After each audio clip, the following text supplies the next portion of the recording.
যারা central teacher eligibility test বা সিটিইটি এর পরের ঘোষণাটার জন্য অনেক দিন ধরে অপেক্ষা করছিলেন তাদের জন্য বলি, অপেক্ষার পালা শেষ।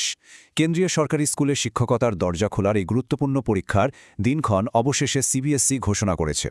চলুন, এই ঘোষণার প্রতিটি খুঁটিনাটি তথ্য আজ আমরা এক এক করে জেনে নিই। তো প্রশ্নটা তো একটাই ছিল, তাই না? যে পরের সিটেট পরীক্ষাটা ঠিক কবে হতে চলেছে। অনেক জল্পনা কল্পনার পর সেই বহু প্রতীক্ষিত তারিখটা অবশেষে আমাদের সামনে। চলুন দেখে নেওয়া যাক। দিনটা হলো 8ই ফেব্রুয়ারি 2026, রবিবার। হ্যাঁ, central board of secondary education মানে সিবিএসই কিন্তু নিজেরাই এই তারিখটা কনফার্ম করেছে। তো আর দেরি কেন, ক্যালেন্ডারে এখনই দিনটা মার্ক করে ফেলা যাক। আচ্ছা, তারিখটা তো জানা গেল, কিন্তু শুধু তারিখ জানলেই তো হবে না, তাই না? চলুন সরকারি বিজ্ঞপ্তিতে আর কি গুরুত্বপূর্ণ তথ্য আছে সেদিকে একবার চোখ বোলানো যাক। তাহলেই বোঝা যাবে পরীক্ষাটা ঠিক কতটা বড় মাপের হতে চলেছে। ভাবা যায়, এটা হতে চলেছে সিটিটি এর 21তম সংস্করণ। মানে এটা যে শুধু একটা পরীক্ষা নয়, বরং দেশ জুড়ে টিচারদের কোয়ালিটি মাপার একটা ভরসাযোগ্য মাপকাঠি, সেটা কিন্তু এই সংখ্যাটাই বলে দেয়। আর হ্যাঁ, আগের মতোই কিন্তু এবারেও পরীক্ষাটা দুটো পেপারে হচ্ছে।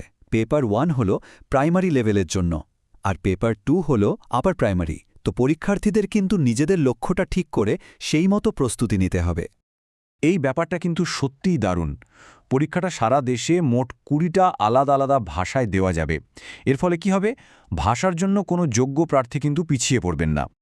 আর পরীক্ষার্থীদের সুবিধার কথা ভেবেই সারা দেশের মোট 132টা শহরে এই পরীক্ষাটা আয়োজন করা হবে। এর মানে কি? মানে হলো বাড়ির কাছাকাছি পরীক্ষা কেন্দ্র পাওয়ার চান্স কিন্তু অনেকটাই বেড়ে গেল। যাতায়াতের টেনশনটাও কমল। দেখুন, পরীক্ষার ঘোষণা হলেই না চারপাশে অনেক ভুলভাল খবর ছড়াতে শুরু করে। তাই সবচেয়ে জরুরি হলো এটা জানা যে সঠিক তথ্যের জন্য ঠিক কোথায় যেতে হবে। চলুন সে অফিসিয়াল সোর্সটা দেখে নিই। এই অ্যাড্রেসটা খুব ভালো করে মনে রাখতে হবে, ctet.nic.in। আবারও বলছি, ctet.nic.in। সিটিইটির ব্যাপারে যে কোনো তথ্য, ফর্ম ফিল আপ থেকে শুরু করে ভবিষ্যতের সব আপডেট, সব কিছুর জন্য এটাই কিন্তু একমাত্র ভরসার জায়গা। সিবিএসই তাদের অফিসিয়াল নোটিসে কি বলেছে দেখুন, একদম সরাসরি কোট করছি। আগ্রহী প্রার্থীদের অনুরোধ করা হচ্ছে যে তারা শুধুমাত্র উপরোক্ত ওয়েবসাইট থেকে তথ্য বুলেটিন ডাউনলোড করুন এবং আবেদন করার আগে তা মনোযোগ সহকারে পড়ুন। এর থেকে তো আর পরিষ্কার করে কিছু বলার থাকে না, তাই না? মানে অন্য কোনো ওয়েবসাইটে ভরসা করাটা কিন্তু একদমই উচিত হবে না। আচ্ছা, ঘোষণা তো হয়ে গেল, কিন্তু এখন কাজটা কি? মানে এখন থেকে আবেদন করার দিন পর্যন্ত ঠিক কি করতে হবে? আসুন এই অংশে আমরা সেই স্টেপগুলো নিয়েই কথা বলি। আবেদন করার আগে যে জিনিসটা সবথেকে জরুরি সেটা হলো এই ইনফরমেশন বুলেটিন। এটা আসলে কি? এটা হলো একটা অফিশিয়াল গাইডবুক যেখানে পরীক্ষা নিয়ে ছোট বড় সমস্ত তথ্য দেয়া থাকে। এটা কিন্তু প্রত্যেক আবেদনকারীর জন্য খুঁটিয়ে পড়াটা মাস্ট। তো বুলেটিনটা বেরোলে কোন কোন জিনিসগুলোর দিকে খাস নজর রাখতে হবে? যেমন ধরুন, পরীক্ষার পুরো সিলেবাসটা কি, কোন কোন ভাষা বেছে নেওয়া যাবে, কারা কারা পরীক্ষা দিতে পারবে, পরীক্ষার ফি কত, এমনকি কোন কোন শহরে পরীক্ষা হবে, আর সব গুরুত্বপূর্ণ তারিখগুলো কি সব কিছু এখানে পরিষ্কার করে লেখা থাকবে। পুরো আবেদন প্রক্রিয়াটা কিন্তু একদমই জটিল না।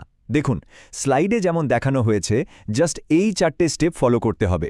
প্রথমত ctet.nic.in ওয়েবসাইটে চোখ রাখতে হবে বুলেটিনের জন্য, তারপর সেটা ডাউনলোড করতে হবে।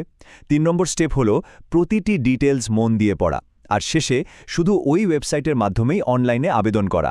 ব্যাস, তাড়াহুড়ো না করলেই কিন্তু কোনো ভুল হওয়ার চান্স নেই। সবশেষে আসুন একটা ফাইনাল চেকলিস্ট দেখে নেওয়া যাক।